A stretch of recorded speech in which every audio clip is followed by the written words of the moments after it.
The sun hung low over the arid expanse of the Negev desert. A dry wind kicked dust across the hardpan, whispering over dunes and dying under the crushing silence of a live fire zone. In the distance, a row of tanks lined up, silent steel giants under NATO camouflage. Facing them were three battle-scarred silhouettes, Soviet-built T-80 main battle tanks, their once mythic profiles now captured trophies, assigned to West German instructors for evaluation and combat simulation. No one expected drama. The T-80s were fast, armored, and revered by Soviet armored divisions. But what followed shattered decades of belief in seconds. At a signal, a Leopard 2A4 turret snapped into motion. Its smooth-bore 120mm Rheinmetall cannon locked, fired, and in less than 2 seconds, the first T-80 was hit square in the turret. The shell punched through composite armor like paper, triggering an internal ammunition explosion. Flames ripped skyward. Observers gasped. The second T-80 shifted to reposition. Too late. The Leopard reloaded. Another shot. Another kill. The third T-80 tried to fall back, but was tracked in moments and disabled with pinpoint precision from over 2,000 meters away. Less than a minute. 3 tanks out of action. 0 hits returned. No damage to the Leopard. A silence heavier than the desert heat followed. In the control room, Western officers exchanged stunned looks.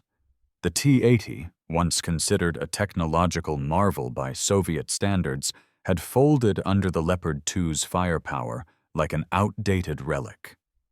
Back in Moscow, such reports were dismissed as exaggeration or propaganda. But the footage didn't lie.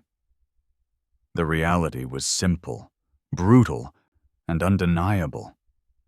The T-80 couldn't match the Leopard 2, not in firepower, not in targeting, not in survivability. What was meant to be a symbol of Soviet technological parity was now the subject of NATO study and destruction.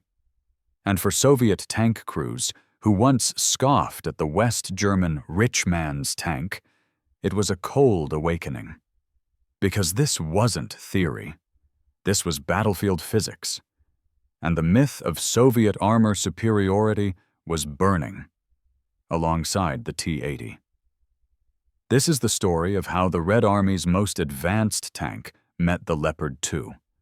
Not in a grand tank battle of old, but in a precise, data-driven slaughter, where every Soviet assumption about speed, firepower, and doctrine collapsed in under 60 seconds. Inside the Kremlin's Armored Command Division in the late 1970s, confidence bordered on arrogance. The T-80 was their crown jewel, the first Soviet tank equipped with a gas turbine engine, promising unmatched mobility and battlefield breakthrough potential. Coupled with an autoloader, composite armor, and a low-profile turret, it was seen as a generational leap forward. To Soviet engineers, it was not just a tank. It was a weapon that would silence Western doubts. And to many Red Army commanders, it was invincible.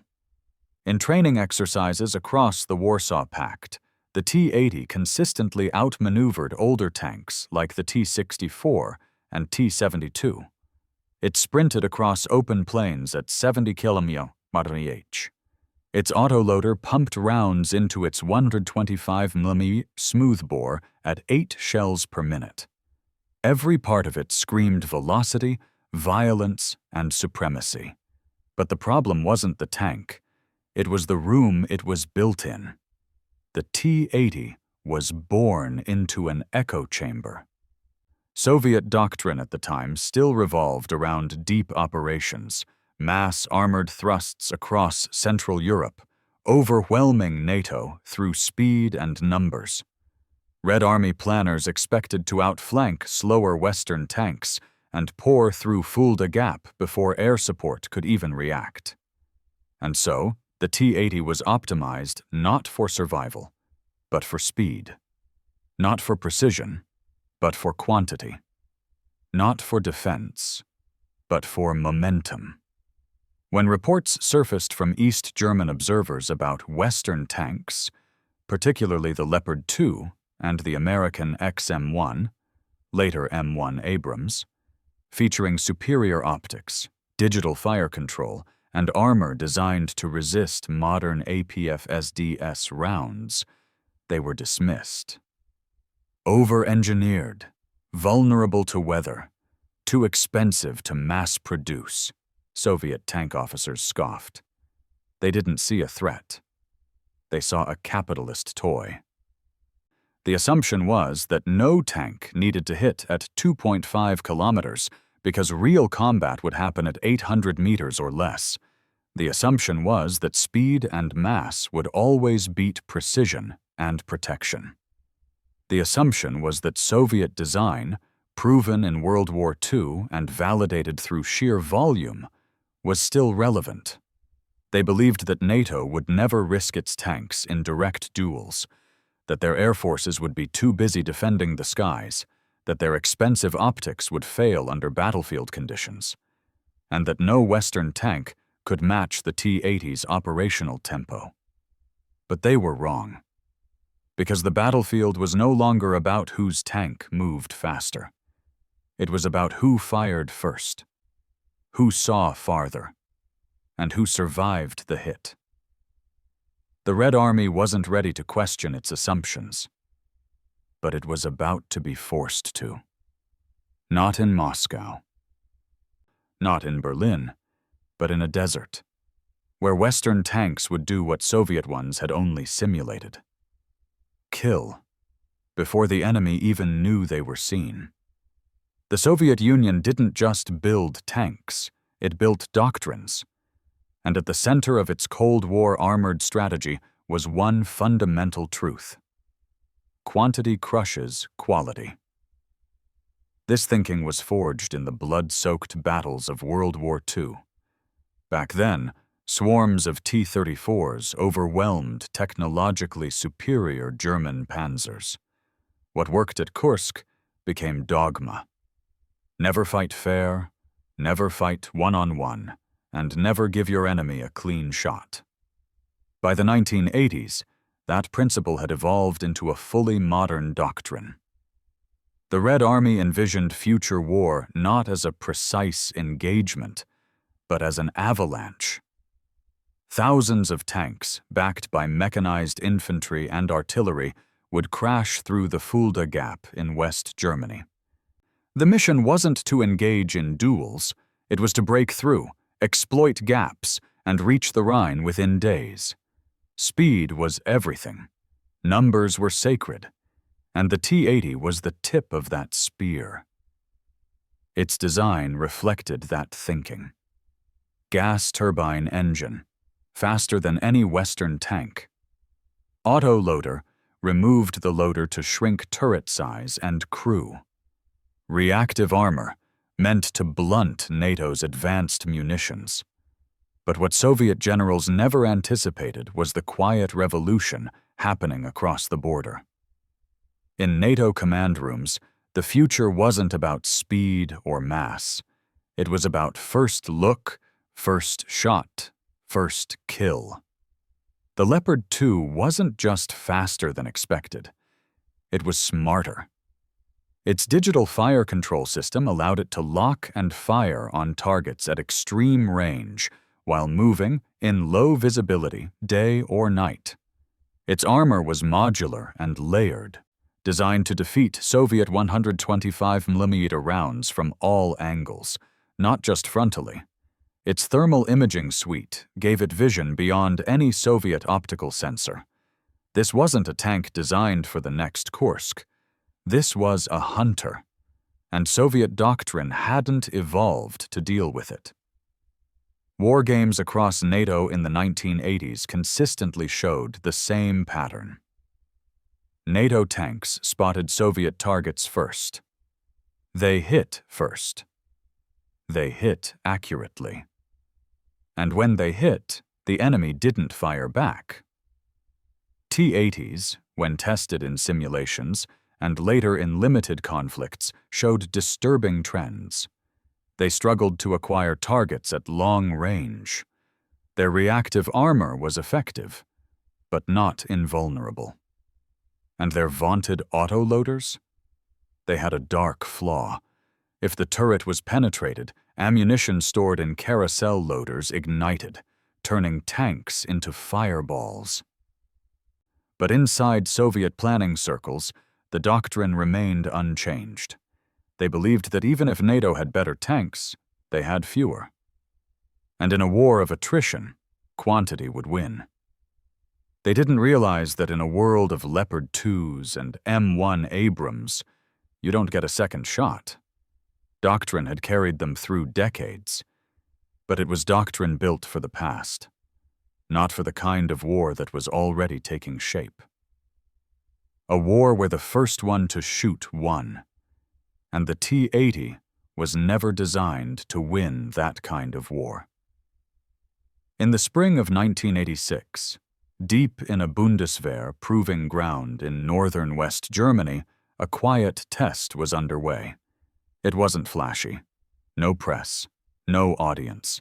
Just one Leopard 2A4 and a handful of NATO observers, watching from a concrete observation post as the tank prepared to do something the Soviet military insisted was impossible. At a distance of over 2,500 meters, beyond the effective range of most tank duels, a line of moving targets was activated. Metal silhouettes, armored plates mounted on rolling platforms, simulated a T-72 in motion across a real battlefield profile. The Leopard 2's gunner adjusted his sight. No rangefinder pings, no guesswork, just thermal imaging linked to a digital ballistic computer. He fired. Direct hit, again. Another hit, again. 6 rounds, 6 targets, all moving, all destroyed in less than 45 seconds. That test didn't just prove capability, it shattered Soviet expectations. Why? Because the T-80, with its advanced optics and autoloader, couldn't replicate those results. Not even close.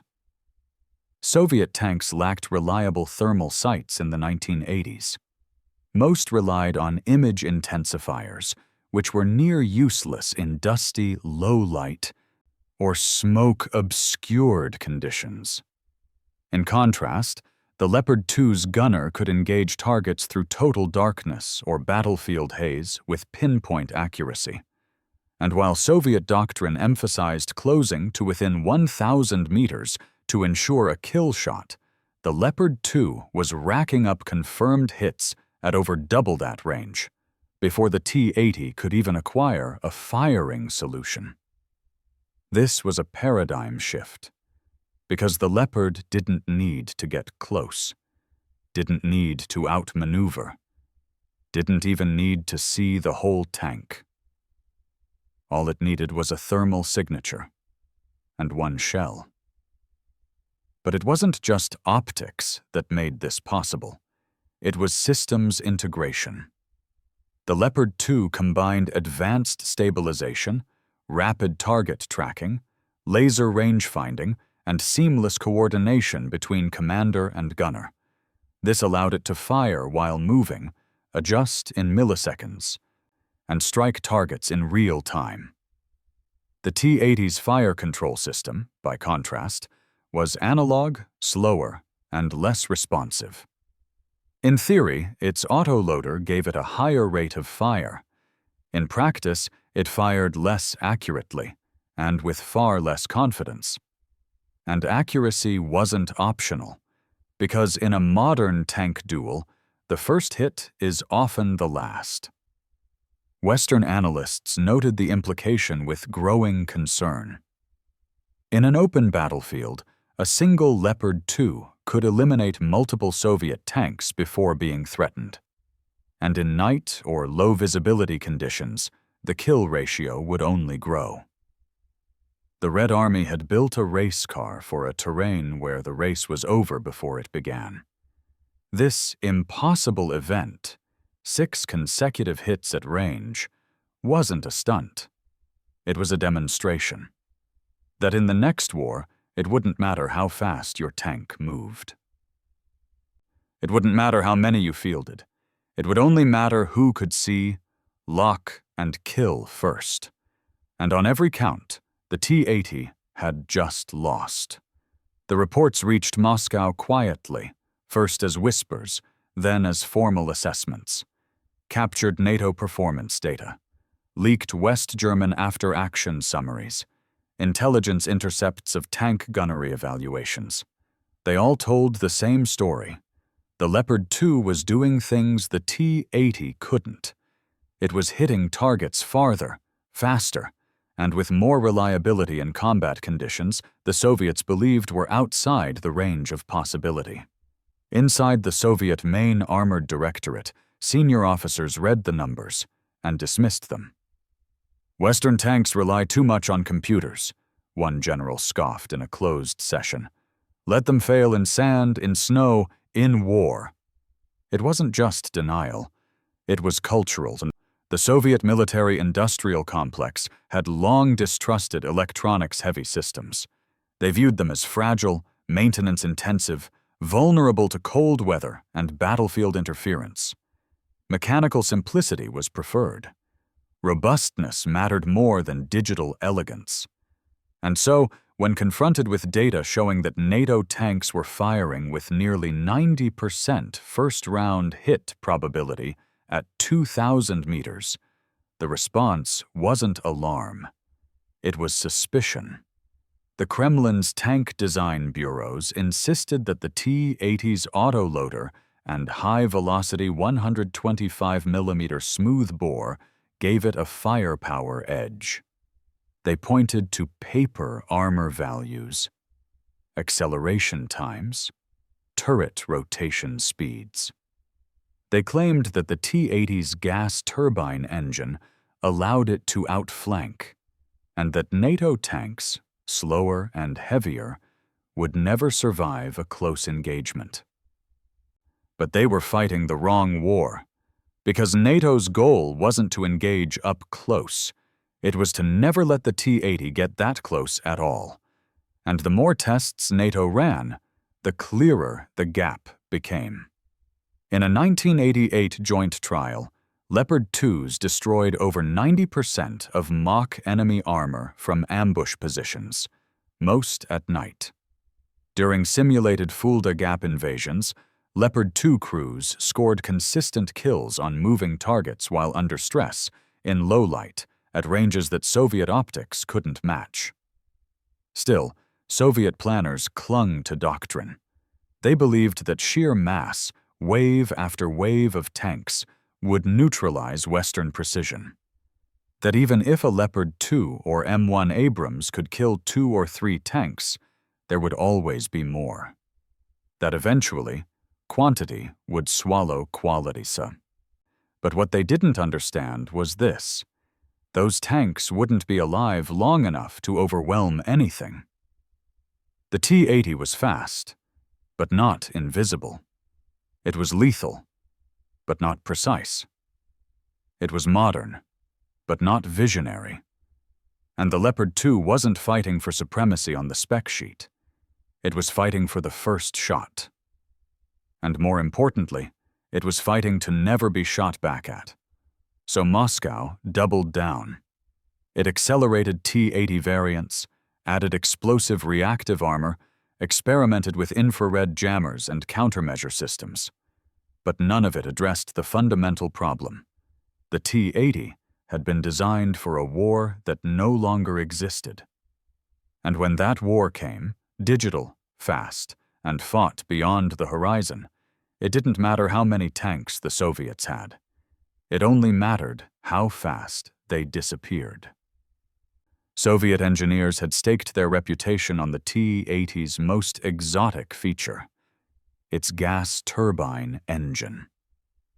Inspired by jet propulsion technology, the T-80's turbine gave it blistering acceleration and a top speed of up to 70 kilometers per hour, far beyond the lumbering diesel-powered tanks of the past. To the Red Army, this wasn't just engineering. It was doctrine made flesh. The T-80 was a breakthrough tank, literally. It was designed to punch through NATO defenses, to exploit gaps, to blitz across enemy lines in lightning-fast maneuvers. Soviet planners envisioned armored spearheads racing through West Germany, overwhelming slower NATO units before reinforcements could react. On paper, it looked like genius. In the field, it became a liability, because speed only matters when you're still alive to use it. And the Leopard 2 wasn't interested in chasing the T-80. It was waiting to kill it before it ever got into range. The turbine engine that gave the T-80 its speed also came with serious drawbacks. Fuel consumption. The T-80 burned through fuel at a catastrophic rate. In winter conditions, just idling could drain its tanks in hours. Resupply became a nightmare. Maintenance. The gas turbine required frequent cleaning and servicing, especially in dusty or cold conditions. This reduced readiness and increased mechanical failures. Heat signature. The engine emitted a thermal plume visible from miles away, turning the T-80 into a glowing target for infrared-seeking weapons and thermal imagers. Meanwhile, the Leopard 2's 1,500 HP diesel engine offered more than enough mobility, without sacrificing fuel efficiency or reliability. It wasn't trying to outrun the enemy. It was designed to outrange them. And when NATO war games simulated T-80 breakthroughs, the results were chilling. Soviet units charging forward were detected long before they arrived, via satellite reconnaissance, forward observers, and thermal spotting systems. Leopard 2s, supported by digital command and control networks, coordinated kill zones with overlapping fields of fire. The T-80s never made it to close range. They burned, fast and violently, before their speed could matter. And even when they did get close, their advantage disappeared. The Leopard 2 could fire on the move with deadly accuracy. Its stabilized cannon and advanced fire control systems allowed it to hit at full throttle, while the T-80 often had to stop and stabilize before firing accurately. Speed, once thought decisive, became irrelevant, because in the modern battlefield, the first to shoot isn't the fastest. It's the one who sees first, locks first, and fires with lethal certainty. The T-80 had bet everything on momentum, but the war had moved beyond movement. The Leopard 2 didn't need to chase the enemy. It just needed to wait in silence and pull the trigger once. In the end, the myth that speed wins battles died not with a crash, but with a whisper of a shell from 2,500 meters out. And it wasn't the tank that was fastest that survived. It was the one that was smart enough never to be seen. If there was one feature that Soviet engineers proudly pointed to as a symbol of progress, it was the autoloader. The T-80's 125mm main gun was fed by an automatic carousel loader housed in the turret ring below the Kruin. This mechanical system could load rounds faster than a human loader, 6 to 8 rounds per minute, regardless of fatigue, stress, or battlefield chaos. To Soviet doctrine makers, this wasn't just innovation. It was proof that Soviet engineering was more advanced than the West. Why train loaders when a machine could do the job? Why have 4 crewmen when you could win with 3? Why rely on human endurance when cold steel could work around the clock? But the logic, like much of the T-80's design, was built on outdated assumptions. Because what the Soviets gained in theoretical rate of fire, they lost in survivability. The flaw was simple and fatal. The carousel loader stored propellant charges and shells directly under the turret, next to the crew. In the event of a turret penetration, something not uncommon in tank duels, the exposed ammunition often cooked off in seconds. The result was catastrophic. Fire, explosion, and the turret, loaded with over 20 rounds of propellant, ejected skyward in a fireball. This wasn't theory. It was battlefield reality. In Chechnya, T-80s were destroyed in ambushes by RPGs and recoilless rifles.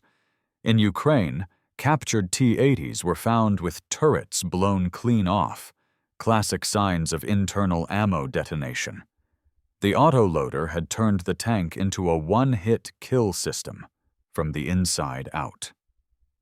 Meanwhile, the Leopard 2 had made a different choice. It retained a human loader, not out of laziness, but by design. This allowed faster reloading during dynamic movement, rapid target switching under pressure, and, critically, safer ammo stowage. Leopard 2's ammunition was stored in a blast-proof compartment at the rear of the turret. If penetrated, the explosion vented outward, not into the crew compartment. Survivability went up. Crew confidence skyrocketed. Combat effectiveness remained after hits that would have annihilated a T-80. Soviet designers called the Western approach primitive.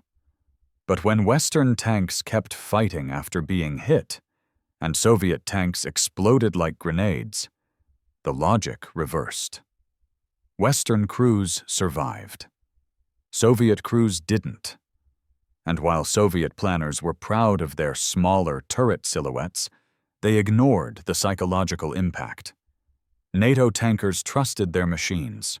Soviet tankers feared theirs.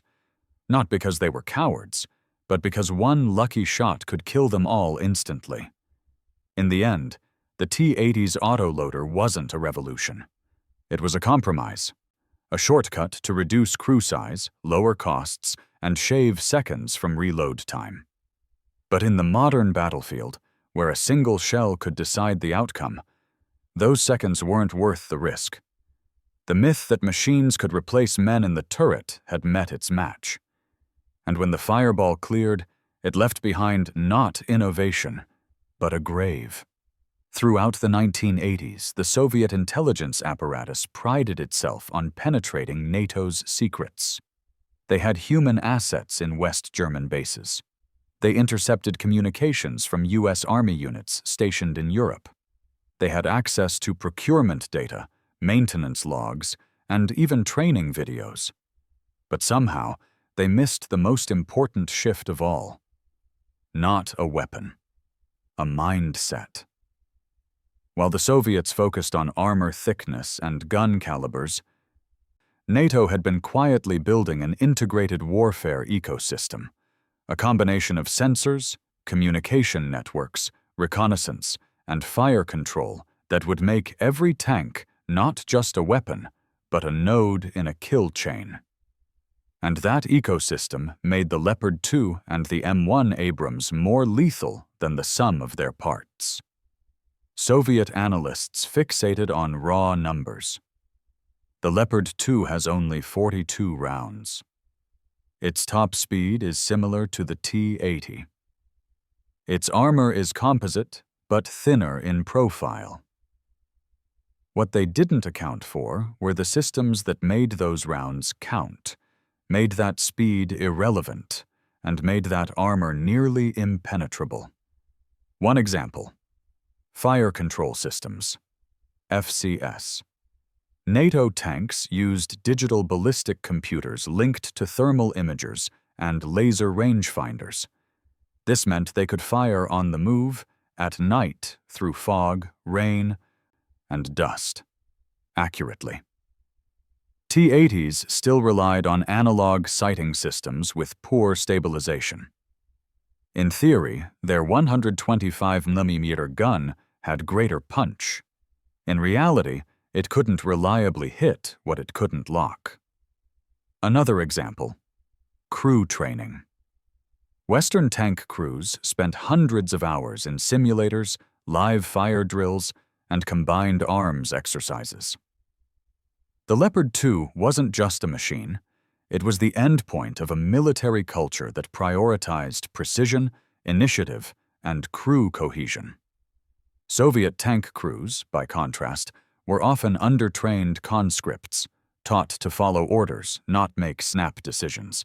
Their tanks were faster, their doctrine was aggressive, but their battlefield awareness lagged minutes behind NATO counterparts operating under real-time tactical data links.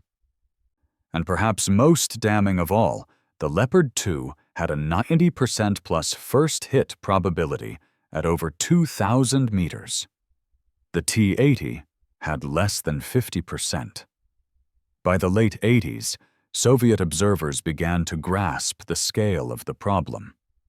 Captured Leopard 2 performance data was shared among senior staff. One classified internal memo admitted, "The Western tank is not merely a vehicle. It is part of a reconnaissance and engagement system that removes initiative from the enemy." But the response wasn't reform. It was denial. Instead of redesigning doctrine, the Soviets doubled down on numbers, building more T-80s, more T-72s, and adding more reactive armor. They tried to fix the symptoms, but they didn't understand the disease. The disease was modernity, and NATO had caught it early. When the Cold War ended, and Russian forces entered the 1990s still relying on the T-80 platform, it became clear that they had prepared for the wrong war. They had misread the West's tank revolution, and in doing so, they had overestimated their armor and underestimated how far behind they really were. The Leopard 2 was never meant to win tank battles on its own, because in NATO doctrine, tanks didn't fight alone. They were a system within a system, part of a vast, lethal network that spanned satellites, drones, infantry, artillery, and aircraft. This was the revolution the Soviets failed to see. While the Red Army focused on maximizing the individual tank's speed and gunpowder, NATO was building a combat web where each platform shared information, adjusted in real time, and struck targets coordinated through a digital nervous system. At the center of that web was the Leopard 2. It wasn't the fastest tank. It wasn't the cheapest, but it was the most connected. Its commander had a 360-degree periscope. Its gunner had thermal sights linked to a fire control computer. Its rangefinder could calculate wind, temperature, barrel wear, and target movement, all before the shot was fired. And every round was logged, adjusted, and recorded for battle analysis and refinement. But what made it truly dangerous wasn't just what it could see. It was what it could know. Forward observers with laser designators. Recon UAVs sending back infrared video in real time. Artillery units tracking enemy armor movements from 30 kilometers away. And tank commanders receiving updated targeting coordinates within seconds. This wasn't a tank, it was a battlefield sniper rifle, connected to an army of spotters. Compare that to the T-80. Yes, it was fast. Yes, it could cross rivers. Yes, it had reactive armor and a powerful gun, but it fought alone, without real-time updates, without accurate night vision, without synchronized support from the sky. In NATO exercises, Leopard 2 units coordinated with Apaches and Tornado strike aircraft. A tank wouldn't just spot a target, it could designate it for destruction from air support in under 60 seconds. This cross-platform integration made the Leopard not just a threat, but a force multiplier. Meanwhile, Soviet formations were still designed around wave attacks. Even with T-80s in the lead, their support was rigid, assigned by preset orders, not dynamic coordination. If a Leopard 2 was ambushed, it could radio artillery support, receive backup within minutes, and disappear into a new firing position. If a T-80 was ambushed, it had to shoot its way out, or burn. And then there was the matter of protection. Leopard 2's modular armor was developed based on live combat testing, including threats from Soviet munitions. Its armor didn't just stop shells, it absorbed, redirected, and outthought them. Even the ammunition storage was a strategic decision.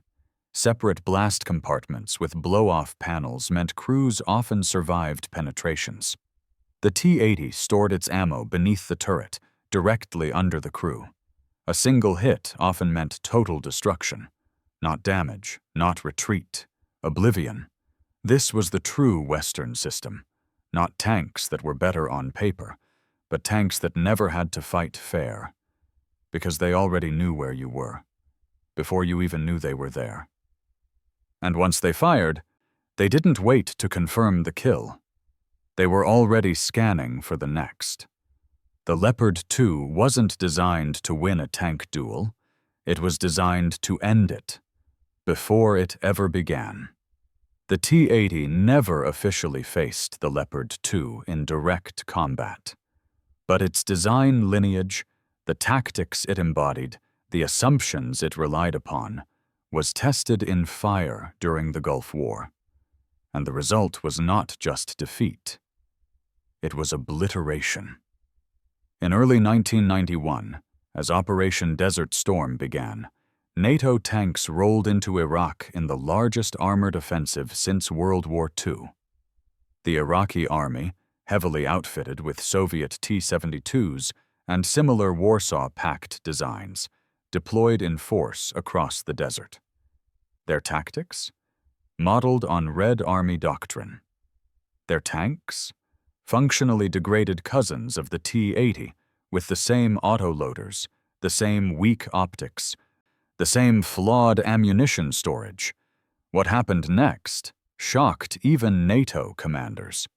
During the Battle of 73 Easting, U.S. M1 Abrams tanks engaged Iraqi armor at night, in a sandstorm, and at distances up to 3,000 meters. The Iraqi tanks never saw them coming.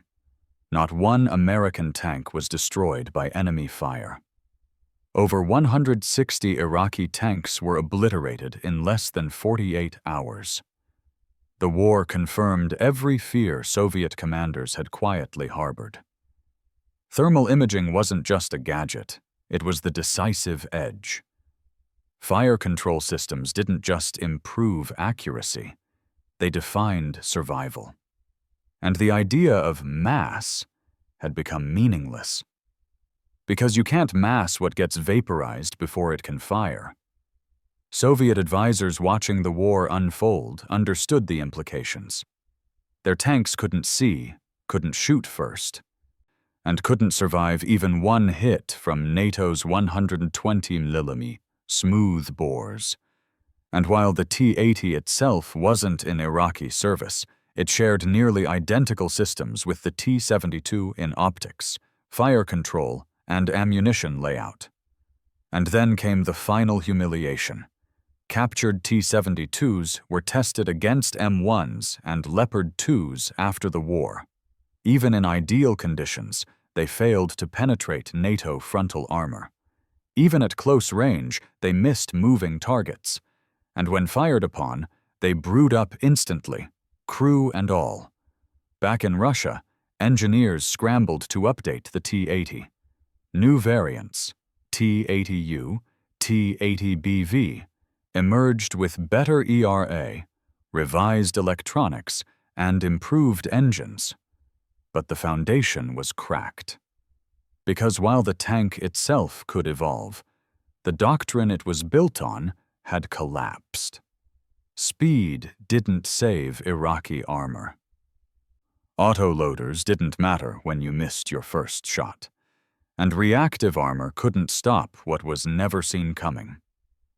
The West didn't just win the Gulf War with better tanks. It proved that the next tank war would be fought with sensors, computers, and networks, long before the enemy even opened fire. And for every Soviet commander who had laughed at Western over-engineering, the laughter stopped. because the battlefield had spoken. And it had chosen the side of precision over power. The T-80 may never have faced the Leopard 2 in full-scale combat, but it didn't need to. Its doctrine did. Its design did. And it lost. Not with a bang, but with a digital lock, a 120mm shell, and a fireball that lit up the desert sky. When the Soviet Union fell in 1991, its tank divisions didn't vanish overnight. T-80s still rolled across Red Square. They still rumbled through exercises in Siberia and the Urals, but their mystique, the aura of invincibility that had surrounded Soviet armor for decades, was gone. It wasn't just a battlefield defeat. It was an ideological breakdown. The T-80 had been sold to the world as proof of Soviet ingenuity, a machine that could match or exceed the best of the West. A culmination of decades of evolution from the T-34 to the T-64 to the breakthrough tank of the 1980s. But the Leopard 2 and the war that never happened exposed its core as a relic, a weapon built for a doctrine that no longer worked. Post-Cold War analysts in the West studied the T-80's combat potential with clinical precision. They found a tank built to move fast, shoot often, and overwhelm defenses. But not a tank built to survive. Not a tank built to adapt. And certainly not a tank built to win in the precision-dominant warfare of the 21st century. Every strength the T-80 claimed became a weakness. Its gas turbine made it fast, but logistically unsustainable. Its autoloader increased fire rate, but made it a death trap. Its low turret profile reduced visibility, but crippled target acquisition. Worse still, these weren't flaws of design. They were flaws of belief. The Red Army believed that wars would still be won by numbers, by armored thrusts, by shock and awe. But NATO had shifted. Western militaries now emphasized fewer tanks, better trained crews, more capable machines, tied into a real-time information loop that turned every tank into a sensor, a shooter, and a survivor. This ideological gap became impossible to ignore. While Germany invested in next-generation optics, Russia refitted old T-80s with reactive bricks. While NATO trained crews in integrated combat scenarios, Russian units were still training for mass offensives across a Cold War battlefield that no longer existed. The T-80, once a symbol of Soviet progress, became a symbol of stagnation. Even in recent conflicts, from Chechnya to Ukraine, T-80 variants have been destroyed in large numbers, their weaknesses unchanged. Thermal optics still limited. Crew survivability still minimal. Combat results still brutal. The strategic collapse was complete. Not because the T-80 failed in battle, but because it succeeded exactly as designed, and the world had already moved on. By the time the Leopard 2 faced combat, it wasn't just proving its own value, it was exposing the fact that Soviet armor hadn't evolved in time. The T-80 wasn't just outdated, it was obsolete. And in that realization, the entire Soviet armored philosophy collapsed under the weight of its own wrong assumptions.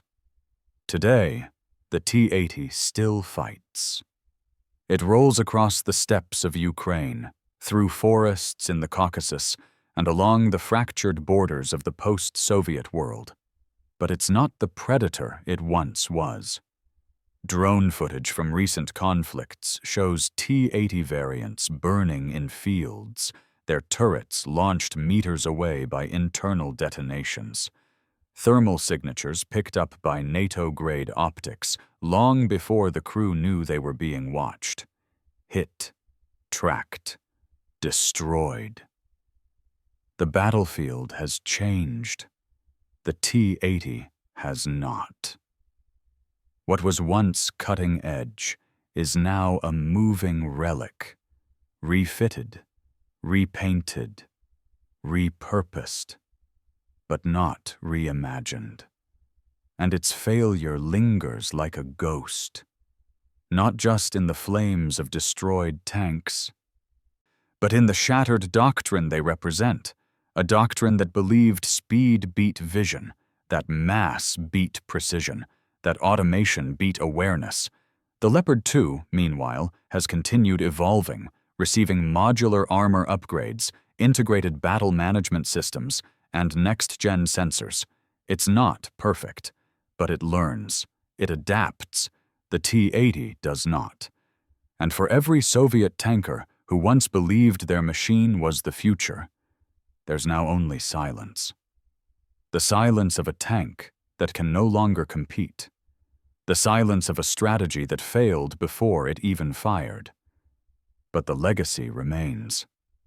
The T-80 taught the world that speed, armor, and firepower mean nothing without information. That in modern warfare, the first shot is fired not by a gun, but by a sensor. And the war is won before the enemy even knows it's begun. In the final analysis, the T-80 wasn't just defeated, it was outdated on arrival, and the Leopard 2 didn't need to gloat. It only needed to look downrange and wait for the ghost to appear again.